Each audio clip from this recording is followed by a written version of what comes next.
Kapatid ni Kim Chu na si Lakam, nag-repost ng pictures ng heartwarming moment ni na Vice Ganda at Kim.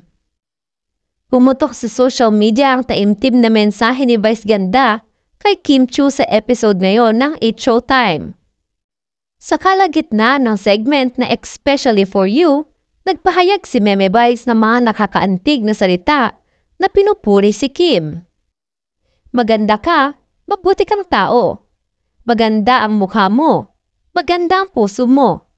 You deserve the best. You deserve love.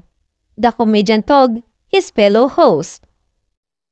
Isang mainit na yakap din ang ibinigay ni Vice Ganda kay Kimi matapos ipalabas ang mga papuri.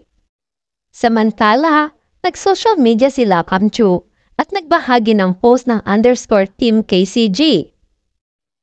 Ang post ay nagpapakita ng isang collage na may mga larawang kinunan sa panahon ni na Vice Ganda at Kim na nakakapanatag ng puso. Meron din itong screenshot mula sa X, dating Twitter, na nagpapakita ng trending topic na nagsasabing mahal ka namin, Kim Chu. Gayunpaman ibinahagi ng kapatid ni Kimi ang nasabing post na walang anumang caption. Si Sian Lim may kasalukuyang nasa ilalim ng spotlight dahil sa kanyang pinakabagong paglipat sa social media. Nauna rito inulat ni MJ Felipe na tinanggal ni Sian ang halos lahat ng kanyang vlogs, kasama na ang mga kasama ni Kim Chu. Ito ay ginawa sa gitna ng usap-usapan ng paghihiwalay ng kapuso aktor at ng kapamilya star. Kasunod ng balitang ito, hindi napigilan ng mga netizens na mag-isip-isip pa tungkol sa dalawang artista. Samantala, natagnisiyan gasa si Kim sa kanyang recent post sa Facebook.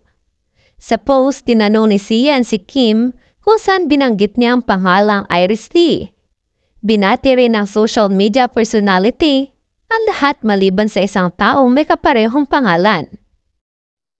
Ngayong araw nga'y umingay lalo ang espekulasyon tungkol sa umano'y paghihiwalay nila Sian Lim.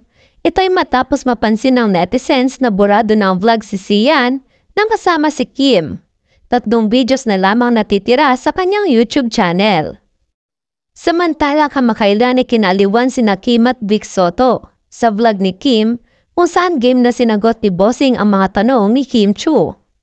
Marami ang natuwa sa mga hirit at palitan ng joke ng dalawa na sa unang pagkakataon ay nagkasama. Matapos ang kanilang laro ay nagbook si Bossing ng mga delivery riders para mabigyan ng biyaya.